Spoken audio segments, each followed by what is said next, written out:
మనం చూసే ప్రతి సినిమాలో ట్విస్ట్లు ఉంటాయి, కానీ ఈ సినిమా అలా కాదు. ఈ సినిమా మొత్తం ట్విస్ట్ల మీదే నడుస్తుంది. ఎందుకు అనేది ముందుకు వెళ్తే మీకే అర్థమవుతుంది.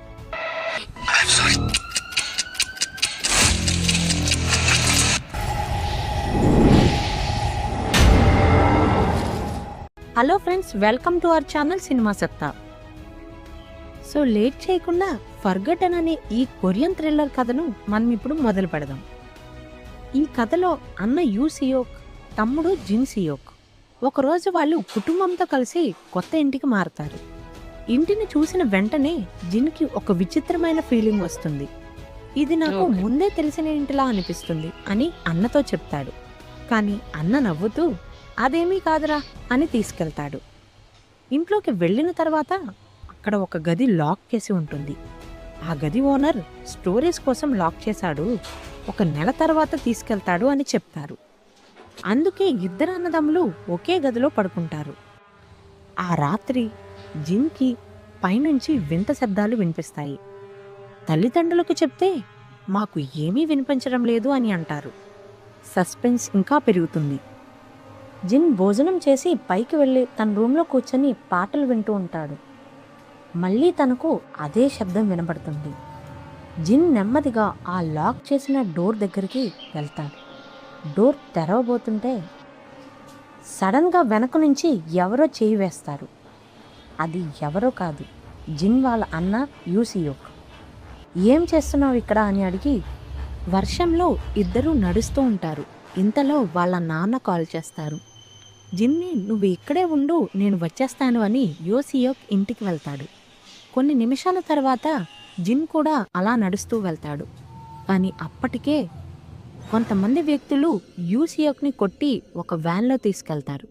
అది చూసిన జిన్ షాక్ అవుతాడు. ఇంటికి వచ్చి చెప్పగానే జిన్ కుప్పకూలి పడిపోతాడు. రోజులు గడుస్తూ ఉంటాయి, కానీ వాళ్ళ అన్న గురించి ఎలాంటి సమాచారం రాదు. ఇదే సమయంలో జిన్కి మళ్ళీ ఆ వింత శబ్దాలు వినిపిస్తూ ఉంటాయి.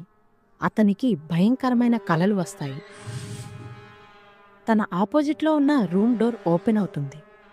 ఏదో నీడలా తన వైపు రావడం చూసి జిన్ దుప్పటి కప్పుకొని భయపడుతూ ఉంటాడు.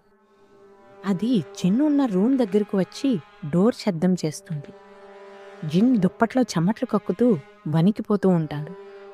అయితే 19 రోజుల తర్వాత యూ సియోక్ తిరిగి ఇంటికి వస్తాడు. అందరూ చాలా సంతోషపడతారు. కానీ జిన్కి మాత్రం ఏదో తేడా కనిపిస్తుంది.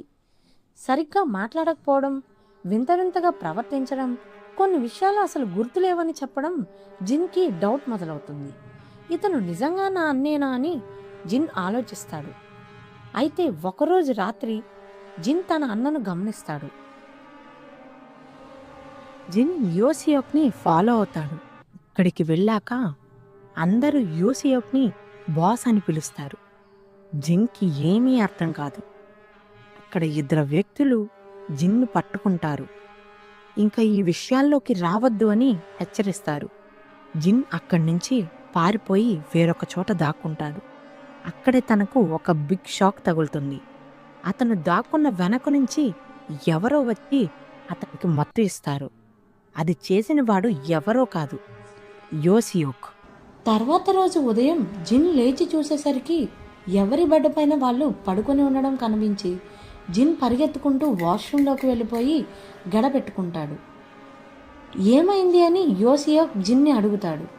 జిన్ అన్నతో గొడవ పడతాడు. నువ్వు మా అన్నవి కాదు కదూ, అసలు ఎవరు నువ్వు అని జిన్ అడగ్గా, ముందు నా మాట విను, నిజంగా జరిగినది నిన్ను వాళ్ళు చేసిన వరకే అని యూ సియోక్ జిన్కి చెప్తాడు. అసలు జిన్ చాలా రోజులుగా మెడికేషన్ వాడుతూ ఉంటాడు. అందుకే కొన్ని విషయాలు నిజమో కాదో అతనికే అర్థం కావడం లేదు. కానీ టేబుల్ దగ్గర ఉన్న పెన్సిల్ పాయింట్ చూసిన తర్వాత జిన్కి మళ్ళీ డౌట్ మొదలవుతుంది. జరిగిన విషయం మొత్తం అమ్మకి చెప్తాడు. కానీ ఆమె సీక్రెట్గా యూ సియోక్కి ఫోన్ చేసి జిన్కి నిజం తెలిసిపోయింది అని చెప్తుంది. ఇది విన్న జిన్ ఇంట్లో వాళ్ళు అందరూ కలిసి ఏదో దాస్తున్నారని అనుకుంటాడు. ఆ రాత్రి ఇంటి నుంచి పారిపోవడానికి ప్రయత్నిస్తాడు.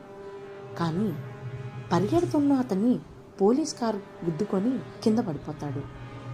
అక్కడ పోలీసులు చెప్పిన మాట విని జిన్ ఒక్కసారిగా షాక్ అవుతాడు. నీ వయసు 41 సంవత్సరాలు అని చెప్తారు. ఎందుకంటే జిన్ ఇంకా 1997లోనే ఉన్నానని అనుకుంటూ ఉంటాడు.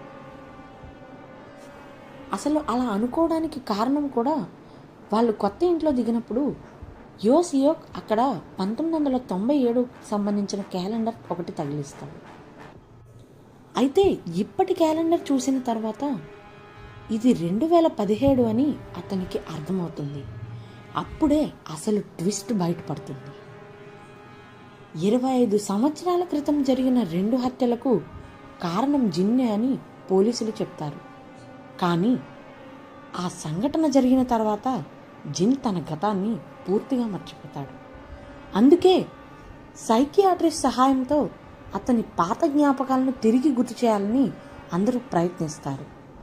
తర్వాత జిన్కి మొత్తం ఫ్లాష్ బ్యాక్ గుర్తుకు వస్తుంది.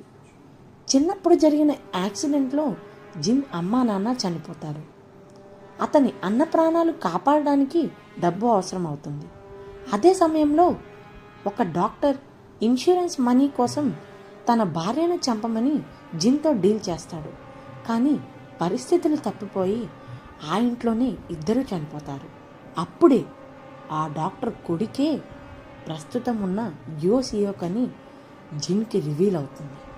అంటే ఇన్ని సంవత్సరాలు తన కుటుంబాన్ని చంపిన వ్యక్తి నిజం బయట పెట్టించడానికి యో సియోక్ ఈ మొత్తం ప్లాన్ చేశాడు.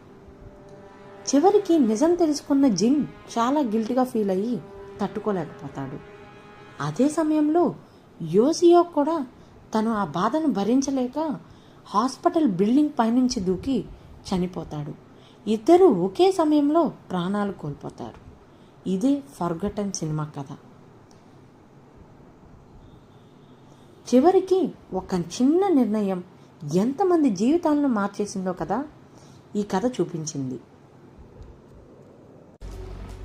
ఇలాంటి ఇంట్రెస్టింగ్ మూవీ ఎక్స్ప్లెనేషన్స్ కోసం మీరు సినిమా సత్తా ఛానల్ని సబ్స్క్రైబ్ చేసుకొని సపోర్ట్ చేయండి. మళ్ళీ ఇంకో ఇంట్రెస్టింగ్ స్టోరీతో కలుద్దాం.